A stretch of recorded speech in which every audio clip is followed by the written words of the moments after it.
তোমার দিকে মানে তোমার দিকে আসার বা তোমার দিকে আবারও হাতছানি দেওয়ার একটা ইচ্ছা তার মধ্যেও রয়েছে, কিন্তু কোথাও যেন সেই হাতছানিটা দিতে গিয়ে বারংবার তার মনের মধ্যে কোথাও যেন কোনো একটা কাঁকড় দানা খচখচ করছে, কোথাও যেন আটকে যাচ্ছে, কোথাও যেন বারবার করে ভাবছে হয়তো আমার এই গতিবেগটা হয়তো ঠিক নয়, সেটার মধ্যে একটা কন্ট্রোল আনা দরকার। বাট ভীষণভাবে মনের মধ্যে ইচ্ছা, এবং সত্যি তোমার জন্য এত তার মনে একটা সজীব ফিলিংস, মানে একটা রোম্যান্টিজম আছে তার মনে শুধু তোমার জন্য। সে তোমাকে নিয়েই ভাবে, তোমাকে নিয়েই যত চিন্তা ভাবনা, যত কিছু তোমাকে নিয়ে।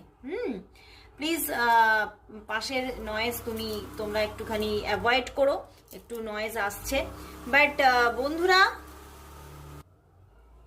একটু পজ করে দিয়েছিলাম, বড্ড বেশি আওয়াজ আসছিল।